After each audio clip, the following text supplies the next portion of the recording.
Olá, boa noite. Sejam todos muito bem-vindos à nossa segunda aula da disciplina Teorias da Democracia e da Participação.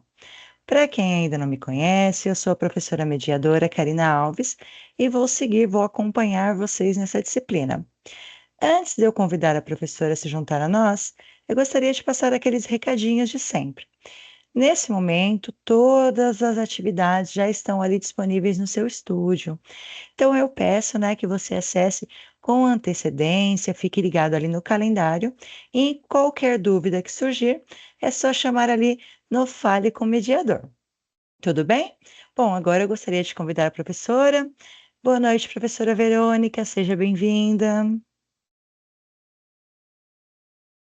Professora, eu acho que o microfone está fechado. Me perdoe, abri a câmera e esqueci de abrir o microfone. Agora sim, muito bem. Boa noite, Karina. Boa noite, acadêmicos, acadêmicas do curso de Sociologia da Unicesumar. É um prazer estar aqui para mais uma aula ao vivo da disciplina de Teorias da Democracia e Participação.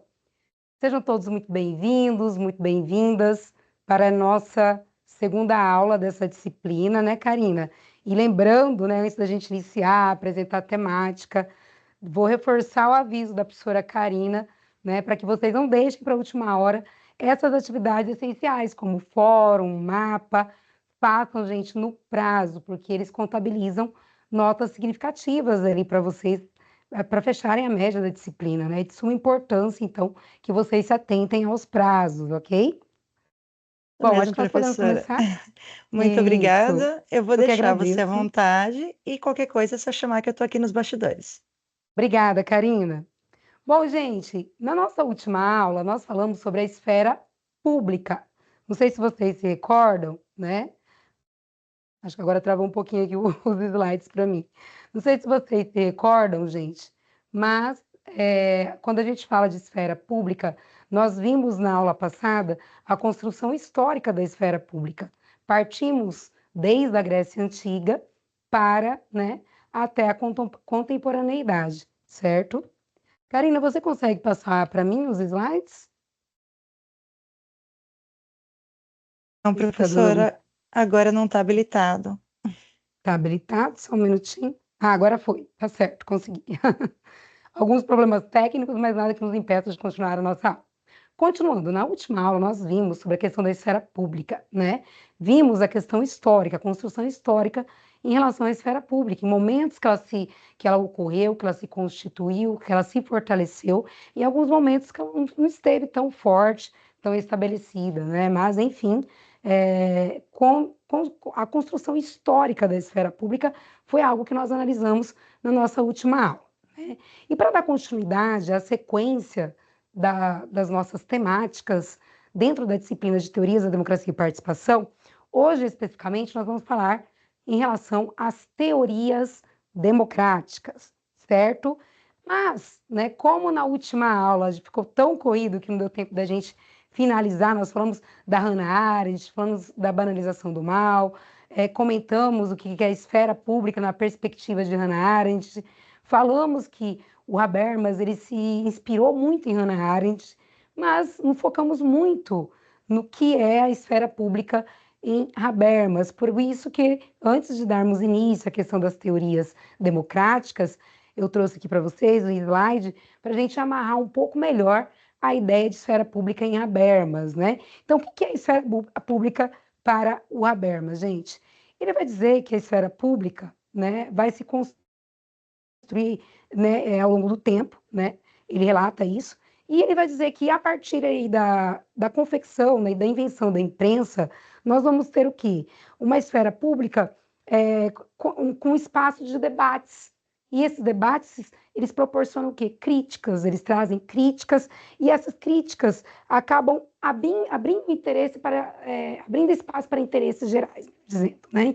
Então ele vai falar no que se constituiu como a burguesia no poder. Então, a partir do século XVII, com mais força no século XVIII, principalmente ali, né, no século XVII, com as revoluções burguesas na Inglaterra, século XVIII, com a Revolução Burguesa na França, nós vamos ter uma esfera pública onde as demandas privadas vão assumir as funções políticas e públicas. Então, a esfera pública, ela vai ter uma conotação, né, política e pública.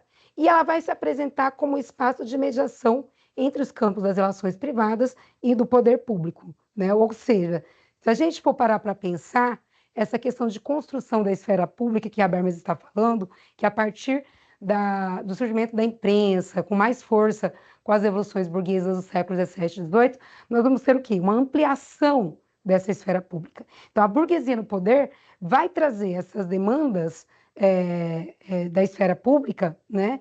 Essas demandas públicas e privadas, elas vão ser colocadas como espaços de discussões. Elas vão ser colocadas, elas vão ser trazidas, elas vão se apresentar como um espaço onde o público, né, vai ter essa conotação de que onde tem um público que sempre julga. Então, o público está atento, o público está julgando. E isso vai ser dado com mais força a partir do século XVII e século XVIII.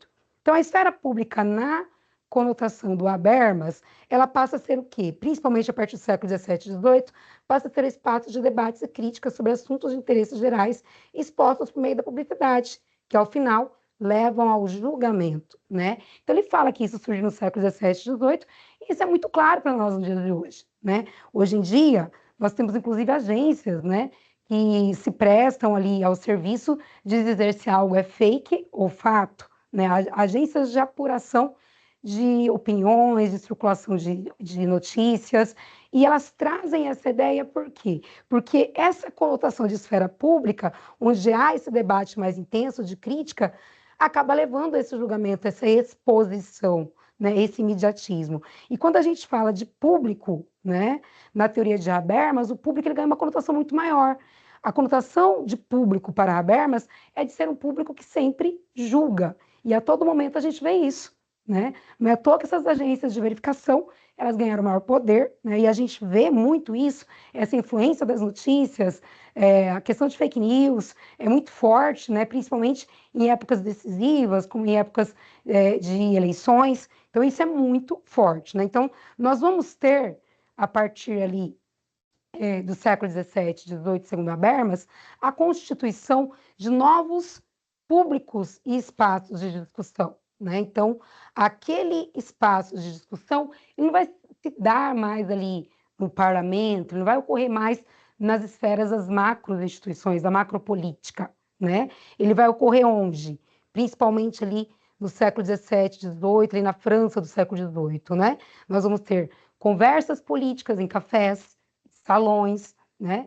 Tanto que após a Revolução Francesa, após essa revolução que é considerada uma revolução burguesa ali na França, nós teremos basicamente a inspiração nesses ideais revolucionários franceses, né, de igualdade, liberdade e fraternidade, que vão explodir em todo o mundo, né? Tanto que as independências da América elas vão resultar justamente da influência desses temas, né, dessas temáticas que vão ser ali as ideias principais desse ato revolucionário, né? Então, os ideais de igualdade, liberdade e fraternidade, eles vão inspirar revoluções no mundo todo, como, inclusive, os processos de independência.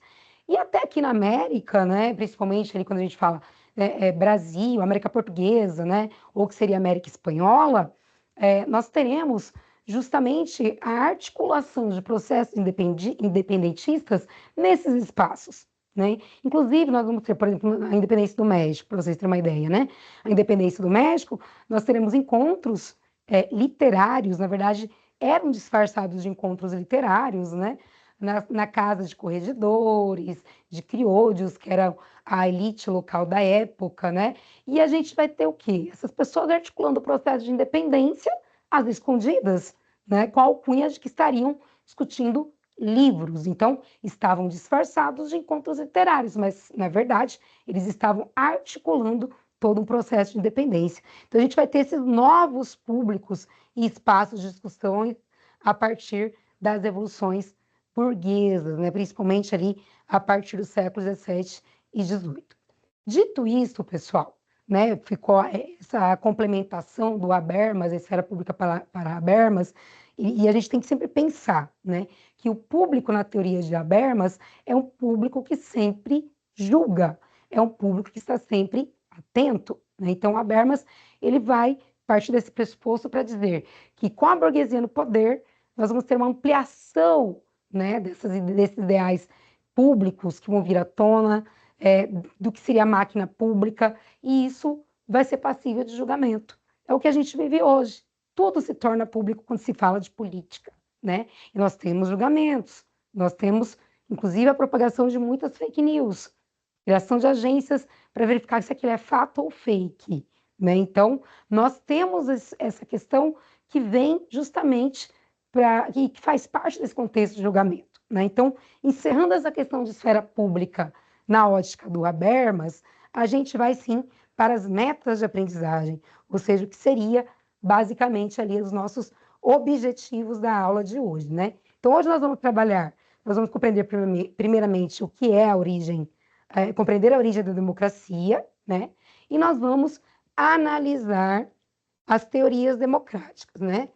E nós temos 3 categorias de teorias democráticas. Nós consideramos em 3 categorias essas teorias democráticas: as teorias democráticas normativas, as teorias procedimentais e as teorias mistas. Então, nós vamos analisar cada uma delas, né? E aí, no final, a gente vai ver aí também uma questão do ENAD, né? Portanto, fiquem atentos à aula, porque a questão do ENAD, ela vai estar destinada, ela vai estar avaliando uma dessas teorias que nós vamos abordar. Então, fiquem atentos à aula para ver se você irá acertar essa questão, ok? Antes da gente iniciar a discussão, né, dessas teorias propriamente dita, eu trouxe para vocês um questionamento, né? Eu sei que a maioria vão nos assistir sob demanda, não estão nos acompanhando ao vivo, mas reflita você aí na sua casa. O que é a democracia para você? Né? Não é uma questão difícil de responder. O que é uma democracia? Né? Então, se a gente for ver democracia, se a gente for analisar, inclusive pensando na questão do Brasil, será que vivemos num contexto histórico democrático? Não. Se a gente for analisar, no Brasil, a democracia é algo muito, mas muito recente. Se pararmos para pensar no nosso contexto histórico, partindo ali, né, da vinda dos portugueses para a América, nós vamos ter pelo menos mais de 300 anos de domínio português aqui no que seria a América Portuguesa, certo? Passado esse período, nós vamos ter o quê? A independência do Brasil, né? 1822, independência do Brasil. Democracia? Não. Nós vamos ter uma monarquia constitucional. Mas uma monarquia constitucional totalmente diferente de qualquer padrão de uma monarquia constitucional. Porque nós não teremos apenas o poder executivo, o poder legislativo e o poder judiciário. Nós teremos um quarto poder, que é o poder moderador. E esse quarto poder, pessoal, o poder moderador, ele vai dar aval para o imperador, né, interferir em alguns assuntos cruciais para uma nação, né, no caso ali o Brasil, que estava se constituindo ainda como uma nação recém-emancipada, né? E quando a gente vai mais adiante, claro que estou resumindo aqui muito a história do Brasil, mas é só para vocês entenderem a nossa linha de raciocínio sobre quando nós podemos falar de democracia no Brasil, né? Então tá, nós vamos ter ali 1822, independência do Brasil, implantação de uma monarquia que vai trazer esse quarto poder, que é o poder moderador, e dá total controle para o imperador, certo? Andando um pouco mais na nossa cronologia, né, a monarquia ela vai até 1889. Em 1889, a gente tem um processo que vai provocar a ruptura da monarquia e vai implantar uma república. Olha, professor, agora a gente vai ter democracia? Não. Nós vamos ter a República da Espada, né, que vai ficar conhecida dessa forma por ser militares que vão estar no poder. Inclusive, para muitos historiadores, essa questão do 1889 ela é muito delicada, né, porque para muitos isso não foi algo pacífico. O 15 de novembro de 1889, né, na verdade, foi um golpe para muitos historiadores. Não foi a instalação pacífica, vai terminar a monarquia e começar a república. Não, foi um golpe. Inclusive, nós temos um historiador chamado José Murilo de Carvalho, e ele vai escrever um livro chamado Os Bestializados, não sei se vocês já ouviram falar. E nesse livro, o José Murilo de Carvalho, né, o título, inclusive, é bastante sugestivo, né, Os Bestializados, o José Murilo de Carvalho vai dizer o seguinte: olha, o povo não participou desse movimento de plantação da República. O povo foi pacífico a isso.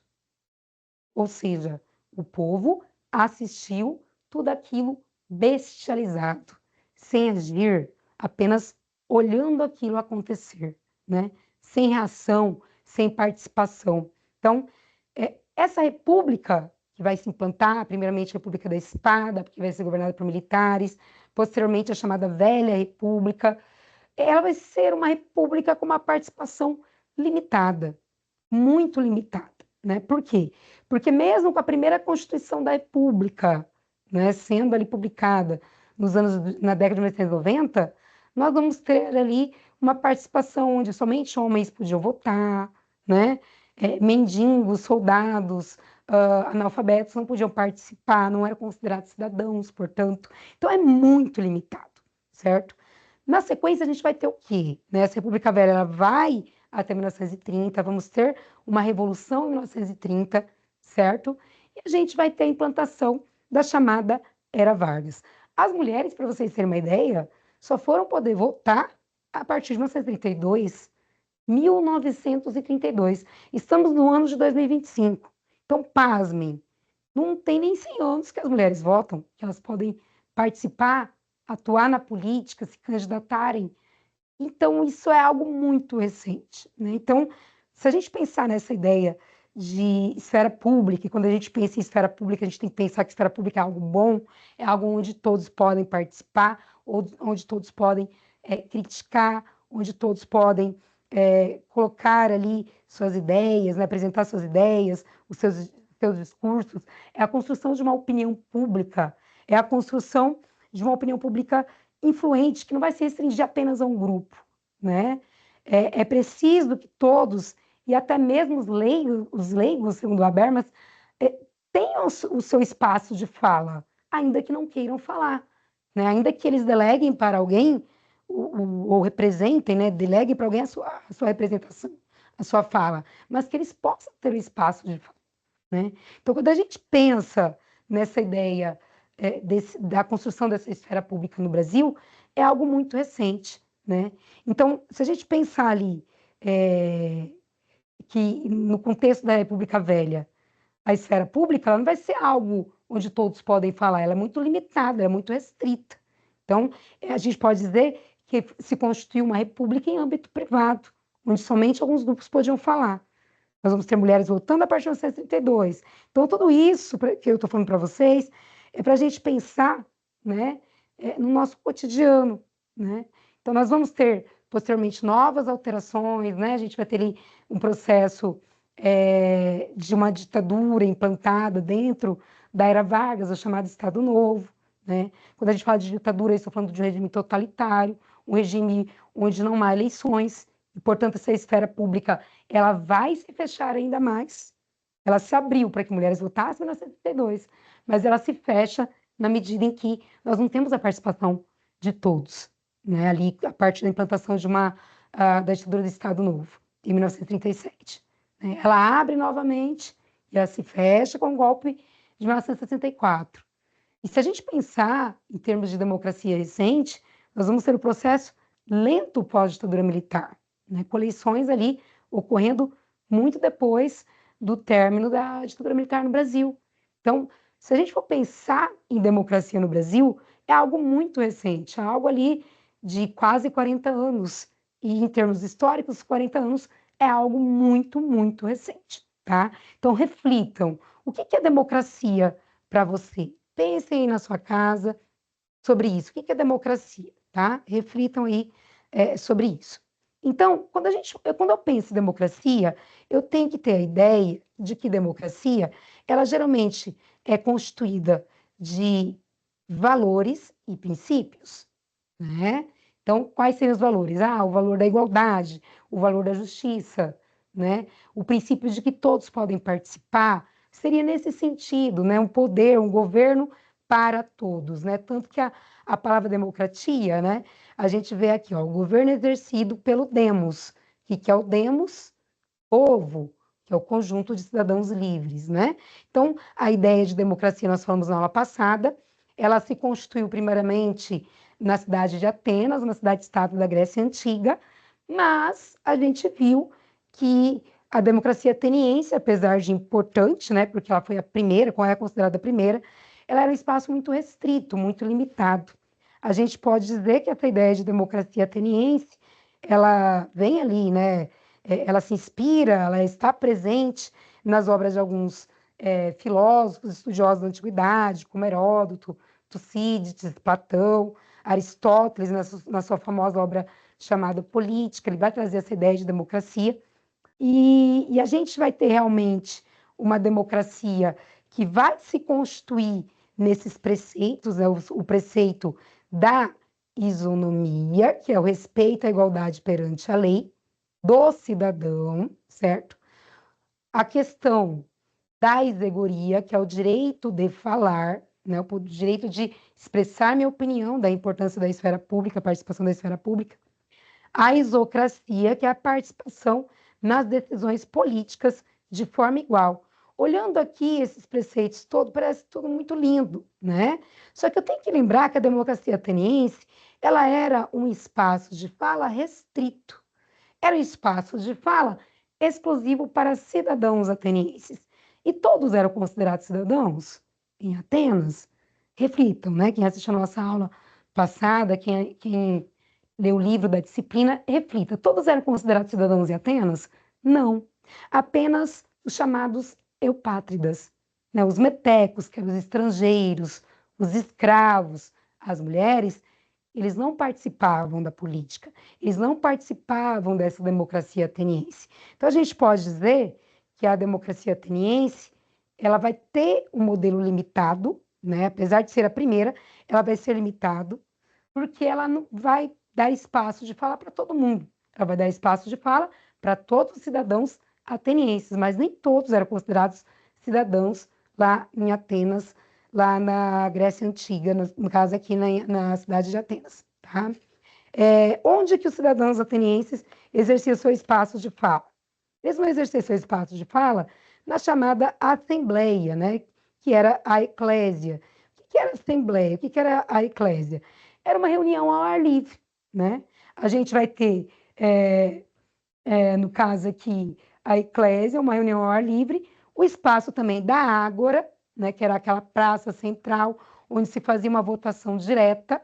O que é uma votação direta? Por isso que se diz democracia ateniense, democracia direta, democracia com participação direta. Por quê? Porque todo cidadão tinha espaço de falar, ele podia falar na ágora, ele podia votar, ele podia participar ativamente, certo? Mas a questão é que nem todos eram considerados cidadãos ali na cidade de Atenas, né? Então, embora seja o primeiro modelo de democracia implantado na história, a gente tem que reconhecer, né, que é um modelo limitado devido ao fato de mulheres, escravos, estrangeiros não poderem participar dessas discussões que envolvem ali a democracia, certo? Que envolve ali a participação ativa de todos os cidadãos. Dito isso, né, falando um pouco sobre a questão da democracia ateniense, né, que surgiu ali no século V antes de Cristo, a gente também tem que refletir, né? A gente vai ter, por exemplo, algumas sociedades que vieram posteriormente, né, por exemplo, o Reino de Kush, né? Eu sou professora da educação básica e recentemente trabalhei esse assunto com os alunos, o Reino de Kush, que é um assunto recentemente abordado nos livros de história. Né? E quando você vê a política em Kush, quando eu falo do reino de Kush, é um povo que estava situado ali para baixo do Egito, no continente africano, e onde lá há quase 3.000 anos atrás, eles já praticavam uma escolha de líder que não perpassava pela questão de transmissão hereditária. Então, quando o rei morria, o que eles faziam? Né? Eles consultavam através de uma eleição, né? Quem iria substituir o rei. Então, simplesmente não se dava, como ocorria na grande parte ali das sociedades da antiguidade, essa transmissão hereditária. O rei morria, passava de pai para filho, né? Havia essa transmissão hereditária. Não, no reino de Cush, eles faziam essa espécie de eleição, eles escolhiam o que eles julgavam ser o mais bem preparado, eles plantavam, né, faziam o processo da agricultura, e se germinassem ali corretamente a plantação, aí os deuses, né, porque eles eram politeístas, acreditavam em vários deuses, os deuses, assim, estavam afirmando, a escolha de vocês foi acertada. Pode continuar que ele é o líder que deve governar o reino de Cush. Então, são processos muito curiosos, muito interessantes, né, que a antiguidade nos traz e que nos ensina, inclusive, né, sobre essa questão de representatividade, sobre essa questão de construção de esfera pública, inclusive fora ali do eixo da Europa, né, fora do eixo dessas sociedades como a Grécia. A gente vai ver que na África, ali, há 3.000 anos atrás, a gente vai ter uma população ali que também vai escolher de uma forma bastante representativa, constituindo uma esfera pública bastante atuante ali, que era o Reino de Kush, por exemplo, né? Bom, gente, vamos então analisar a questão das teorias democráticas, certo? Nós temos aqui então, ó, começando com as teorias normativas, né? O que são as teorias normativas? São aquelas que buscam definir a democracia por valores e princípios, né? Que a gente conhece. Quais são esses valores e princípios que a gente conhece como democráticos, né? A questão da igualdade, a questão da justiça, né? Por exemplo, quem que vai se enquadrar dentro dessa teoria, dessas teorias normativas? Os idealizadores da democracia grega, né? Que vão falar, olha, nós estamos implantando a democracia em Atenas, né? Onde todos os cidadãos podem participar. Mas todos eram cidadãos? Não, somente aqueles cidadãos ali constituídos naquela esfera bastante restrita, né? Os eupátridas, homens nascidos em Atenas, né? Os outros estrangeiros, mulheres, escravos, jamais seriam considerados cidadãos ali em Atenas, certo? Então, as teorias normativas, elas vão ser aquelas que apresentam a ênfase nesses princípios democráticos, princípios de igualdade, de justiça, né? Elas vão ser mais bem aqui enfatizados, né? Então, eles acreditam que os princípios democráticos, como igualdade e justiça, norteiam as decisões políticas. No entanto, no interior das teorias normativas, nós vamos ter uma corrente liberal muito forte, né? Uma corrente que vai trabalhar essa ideia de liberalismo e democracia, tá? Então, essa corrente mais liberal dentro dessas teorias normativas vai dizer que, olha, todo mundo é igual perante a lei. Então, todo mundo teria condições de se enriquecer, por exemplo. Eles não levam em consideração essa questão de equidade, que é dar condições iguais a quem a vida deu caminhos diferentes. Então, eles partem do princípio, por exemplo, de que todos podem enriquecer, já que todo mundo é igual perante a lei. Mas eles não levam em consideração que é muito mais difícil, né? O filho do sapateiro da periferia conseguir fazer uma faculdade do que o filho de um empresário bem-sucedido. Então, eles não levam em consideração essas situações de natureza tão diversas, certo? Então, é a corrente liberal, que eu citei aqui como liberalismo e democracia, ó, igualdade é a capacidade que cada um tem de buscar o próprio interesse e a própria vida, né? Então, eles falam, olha, se nós vivemos numa democracia, nós temos igualdade, temos justiça. Então, compete a cada um batalhar, batalhar, batalhar e conseguir o que quer. Mas eles não levam em consideração essas diferenças sociais, essas diferenças de contexto. E eles dizem, ó, a liberdade individual é construído pela meritocracia, ou seja, eu vou mais longe se eu quiser ir mais longe, sem considerar essas naturezas, essas realidades tão distintas, né? Então, o que que isso faz a gente refletir, né? Essa ideia de falsa sensação de democracia. E muitas vezes você vê falas, o fulano não estudou porque não quis, né?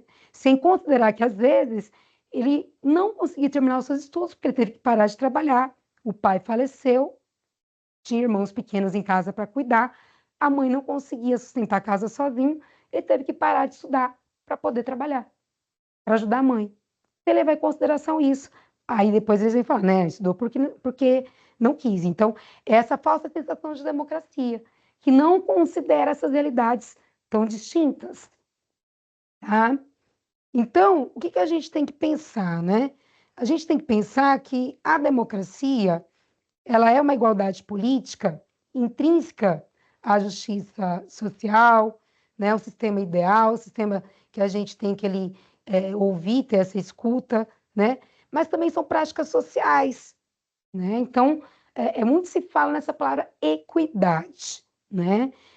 E quando você pratica a equidade, quando você faz políticas públicas voltadas para a equidade, você está querendo o quê?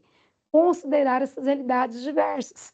Você está querendo considerar que há situações diferenciadas, que nem todo mundo não conclui seus estudos porque não quer concluí-los, né? Então ele considera essas situações, essas realidades diferentes, né? Então a gente vai ter ali essa noção é, é, de que dentro dessas teorias normativas, né, a paridade participativa, a interação e ação de todos pressupõe a igualdade econômica e de recursos e de status cultural, ordem social. Então, dentro dessa corrente liberal, eles vão confundir muito a questão econômica com política, né? Então, todo mundo tem condições de se tornar rico se quiser, independente de considerar as diversas realidades e situações que nós temos aí, né? Então, inclusive, muitos críticos das teorias normativas vão frisar esses pontos. Olha, não adianta eu colocar ali essa questão de meritocracia, né? Será que foram dadas condições iguais para todos, né? Será que aquele filho do sapateiro, lá da periferia, ele vai ter condições de fazer uma faculdade, né? Somente se ele quiser? Ou isso vai depender de políticas públicas, isso vai depender da oferta de uma educação pública de qualidade, né? Para ele chegar no mesmo patamar do que o filho de um empresário bem-sucedido, né? Então, são questões que nos fazem refletir, ok? Tá? E partindo para o outro segundo subitem ali das teorias normativas, desculpa, o segundo item das teorias democráticas, que são as teorias procedimentais, tá? O que são as teorias procedimentais?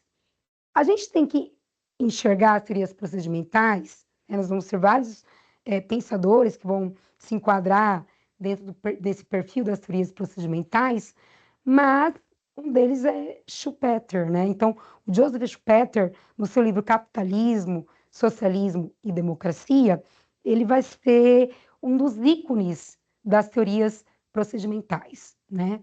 Mas, para aqueles que defendem, que se enquadram dentro das teorias procedimentais, o que que a gente pode considerar? Segundo esses autores, a democracia ela é um processo político, né? Então, a participação de pessoas, elas, segundo essas teorias procedimentais, estaria restrita à participação nas eleições, tá? Então, segundo eles, a democracia estaria desvinculada do caráter valorativo, não sendo central o valor em si, mas sim as práticas democráticas, né? A democracia deveria se concentrar no que é processos e práticas, né? Então, o método é formar governos e não valores. Então, vejam vocês aqui que o valor ele é deixado de lado, né? Então, enquanto que as teorias que nós analisamos anteriormente, né? Aquelas teorias que diziam, as teorias normativas que diziam que a democracia ela vem dessa noção de valores e princípios, as teorias procedimentais vão dizer, não, a democracia não são valores e princípios, são procedimentos, são práticas, tá? Então, isso é interessante a gente pensar. Então, qual que é o objetivo da participação do povo, segundo as teorias procedimentais? O voto. Então, o voto, ele é parte do processo, tá? Então, o que Schumpeter propõe é que o povo seja produtor do governo, certo? O papel do indivíduo ou do povo resume-se em votar e escolher seus governantes, mas cabe às elites governar. Isso é importante, olha só. O Schumpeter vai dizer: o papel do indivíduo ou do povo resume-se em votar e escolher seus governantes, mas cabe às elites governar, sendo o povo apenas parte do processo. Então, o povo não é o protagonista, segundo as teorias procedimentais, certo? É algo muito mais relacionado à prática do que a valores. Então, no procedimentalismo, nós vamos ter o quê? Uma democracia, né, muito mais vista como um arranjo institucional de tomadas de decisões. Então, assim, se vocês vêm ali se depararem com questões em concurso público, ENAD, que diz lá que dentro das teorias procedimentais o povo tem um papel racional, o povo tem que participar ativamente, o povo tem que participar e interferir no governo. Isso aí não faz o perfil das teorias procedimentais, não se inclui dentro das teorias procedimentais. Porque as teorias procedimentais vão na contrapartida disso tudo, né? Baseado nas ideias de Schumpeter, eles vão dizer que o indivíduo ou o povo somente tem como papel votar. E quem vai governar são as elites. O papel do povo se resume em votar. Questão de valor, de princípio, é a questão que foi defendida pelas teorias normativas, que a gente analisou há pouco. A questão da igualdade, da justiça, isso não vai ser levado muito em consideração pelas teorias procedimentais. Correto, pessoal? Bom, gente, espero que vocês estejam compreendendo. Qualquer dúvida, depois vocês podem encaminhar para a Karina, né, pelo Fale com o Mediador, ok? E aí, já partindo para a terceira e último conjunto, né, das teorias democráticas, que são as teorias mistas. Vejam bem, teorias mistas, né? Então, as teorias mistas, elas vão basicamente dizer o seguinte: olha, né, nem somente uma democracia voltada apenas em valor, de igualdade e justiça, e nem somente uma democracia voltada na prática, voltada para o concreto, no concreto. Na verdade, segundo esses autores, deveria se misturar essas duas coisas. Por isso, teorias mistas, certo? Por isso, teorias mistas. Então, o que são as teorias mistas? É a soma do caráter normativo, defendido pelas teorias normativas, com o valorativo, certo? E também junto com aquela questão prática, que é a questão do poder do voto, né? Então, nós vamos ter vários autores dentro dessas teorias mistas, e um deles, né, mais famosos é o Robert Dahl. E o Robert Dahl vai falar o quê? Em democracia plural, né? Então, esse caráter normativo, com os valores de liberdade de expressão, liberdade de opinião, direito ao voto, né? Liberdade de escolher o seu candidato, né? Tudo isso é de suma importância, segundo o Robert Dahl, que é um dos defensores, ali, um daqueles que se enquadram nas teorias mistas, certo? Então, nós vamos ter o quê? Uma unidade política, certo? Dentro das teorias mistas, diversa, inclusiva. Né? Os autores das teorias mistas, né, como Robert Dahl, que vai ser um dos representantes, um dos ícones mais importantes das teorias mistas, vão dizer que é importante a gente entender que o conflito ele é algo normal na política. Então, é muito importante essa questão de respeitar opiniões diversas na democracia. Porque a partir do momento que eu não posso rebater, que eu não posso colocar minha opinião e que o outro é visto apenas como uma ideia correta, como uma opinião correta, aí já não estou mais numa democracia. Né? A partir do momento que eu consiga emitir minha opinião, desde que eu não fira ali, né, a imagem do outro, eu estou numa democracia. Tá? Então, o Robert Dahl vai falar, olha, é natural que na democracia a gente tenha a expansão dos direitos individuais, certo? Então, é muito mais pensar no coletivo. E o Robert Dahl, né, ele vai falar, olha, ele vai cunhar um termo que é a poliarquia. O que é a poliarquia? A poliarquia, para ele, é a democracia real, né? E é a democracia com todos os seus problemas, certo? Nós temos a democracia real, nós temos o que Robert Dahl chama de poliarquia, e é a poliarquia, que é a democracia com todos os seus problemas, seja corrupção, seja falhas, seja, enfim, né, tantas coisas que a gente pode apontar de defeitos dentro de uma democracia, mas que são algo típico, são uma democracia real. Então, o Robert Dahl vai falar, olha, não é justo eu classificar o que nós temos hoje no mundo, falando de uma forma muito ampla, como uma democracia. Que nós temos uma poliarquia. É uma democracia com todos os seus problemas. Porque para o Robert Dahl, democracia seria o regime, né, perfeito. É o regime que nós não temos ainda em nenhum lugar do mundo, né? Por quê? A democracia perfeita é aquela que vai visar a descentralização, né? Visa descentralizar e dividir o poder entre os diferentes. É um espaço que visa essa participação mais ativa. É um espaço de discussão, de confronto de ideias, certo? Então, para ele, não tem como a gente praticar essa democracia, né? Para ele, o que nós vivemos é uma poliarquia. Por quê? Porque nós vivemos o que a gente conhece como democracia representativa. Não tem como você implantar uma democracia participativa nos moldes do que ocorria lá em Atenas, né, onde todos os cidadãos podiam ir lá, utilizar a ágora, podiam participar da assembleia, da eclésia e emitir suas opiniões. Então, isso, pensando em número de pessoas, é muito complicado de se pensar, né? Então, por isso que o Robert Dahl vai falar, o que nós vivemos é uma poliarquia, é uma democracia real com todos os seus problemas.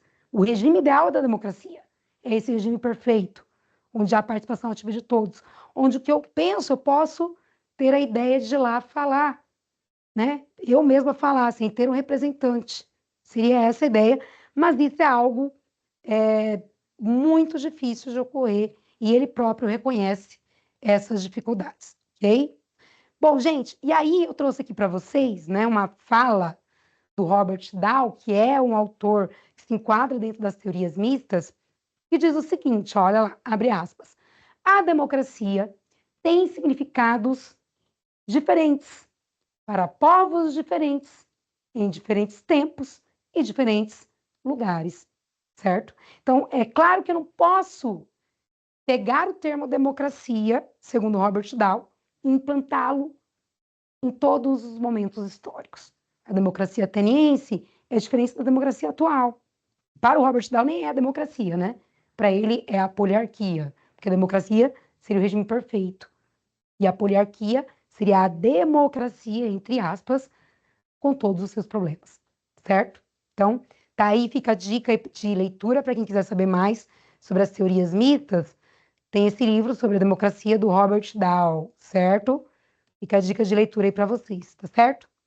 Bom, pessoal, nós temos um tempinho aí ainda e eu vou aqui rapidinho analisar com vocês essa questão do ENAD, é uma questão do ENAD de 2011, certo? Onde nós temos ali um excerto de texto significativamente grande, né, para pensando numa questão, apesar que as questões do ENAD, né, muitas delas são extensas mesmo, e a gente tem ali nessa questão, a questão 23 do ENAD de 2011, de Ciências Sociais, em que temos um trecho, vejam lá, sempre quando vocês tiverem um trecho, seja em concurso público, em ENAD, né, enfim, vejam ali, tem ali uma citação, vejam a fonte. Olha aqui a fonte, ó. Schumpeter. Lembra que nós falamos Schumpeter agora há pouco? O Schumpeter se enquadrava em quais das teorias democráticas? Quem se lembra? Vamos pensar um pouquinho. Teorias procedimentais, certo? Então, é justamente aquela obra que eu citei para vocês, Capitalismo, Socialismo e Democracia. E vejam lá o que ele diz nesse excerto de texto.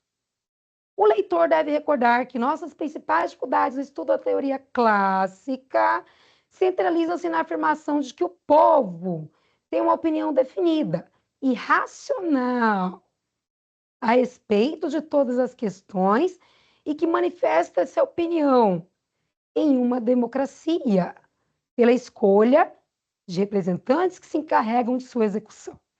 Por conseguinte, a seleção dos representantes é secundária ao principal objetivo do sistema democrático, que consiste em atribuir ao eleitorado o poder de decidir sobre os assuntos políticos. Então, quando ele fala de teoria clássica, gente, ele está falando da filosofia, da democracia ateniense, que se enquadra lá também nas teorias normativas, né, que veio antes das procedimentais, que é do Schumpeter, certo? E diz o seguinte, ó, onde eu parei? Aqui. Suponhamos agora que invertermos os papéis desses dois elementos e tomamos a decisão de questões pelo eleitorado secundária, a eleição de representantes que tomarão, neste caso, as decisões. Ou, em outras palavras, diremos agora que o papel do povo é formar um governo, ou corpo intermediário, que, por seu turno, formará o Executivo Nacional ou governo.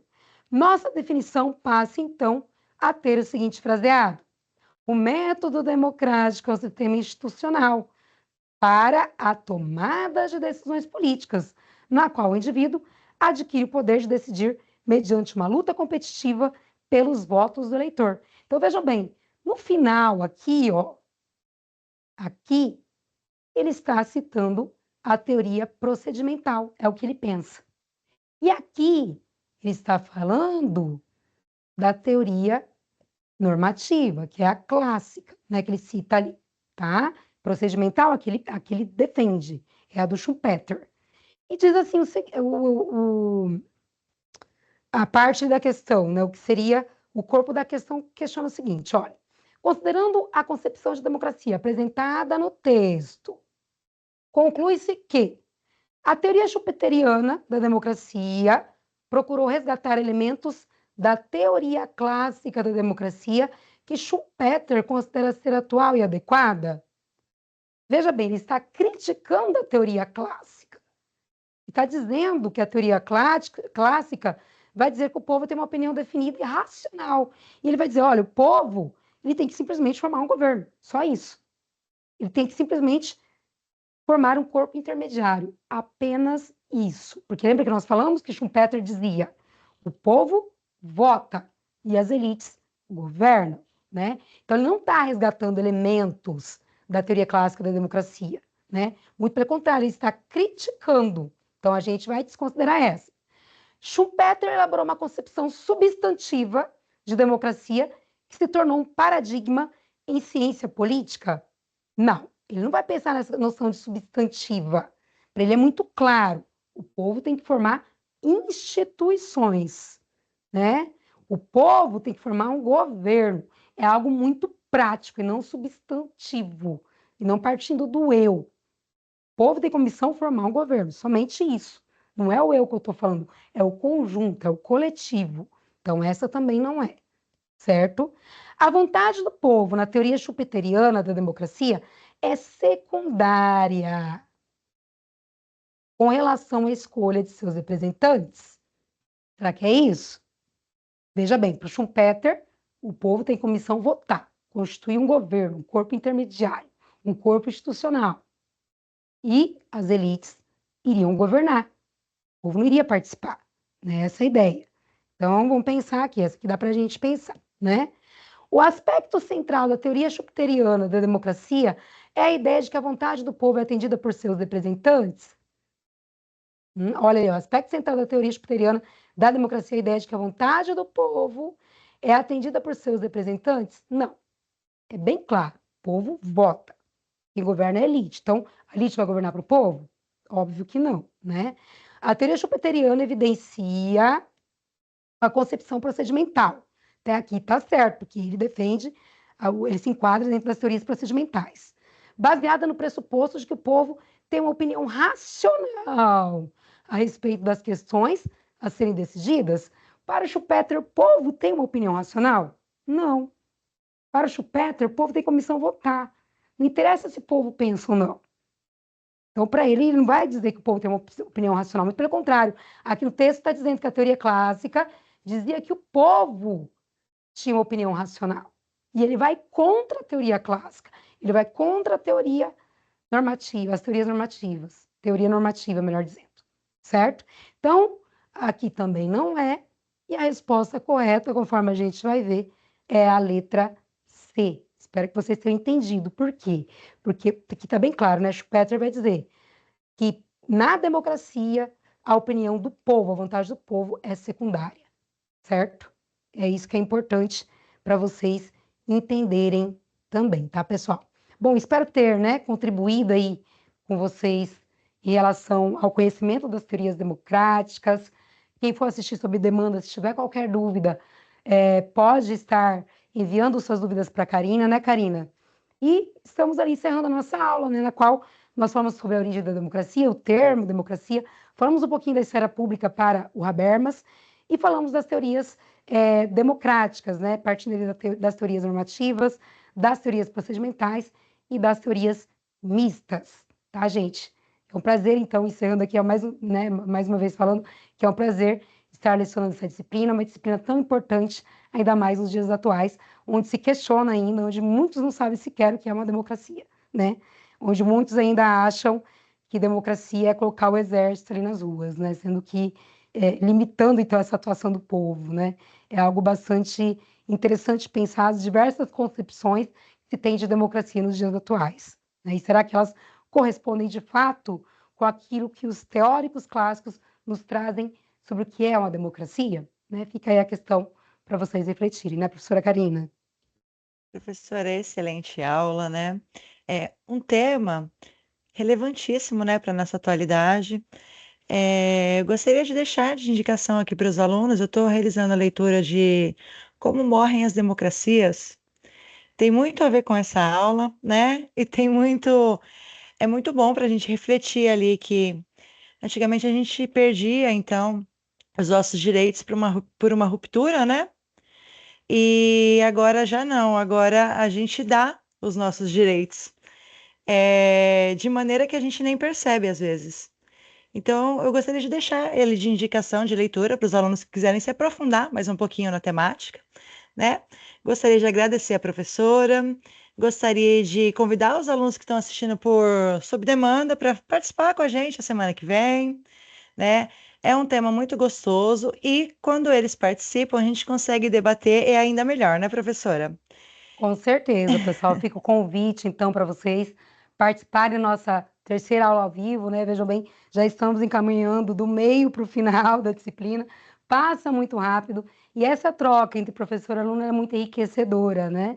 Então, vocês podem estar tirando dúvidas, perguntas, sugestões, né? E quando você tem ali, como que a Karina falou, né? A questão da morte das democracias, né?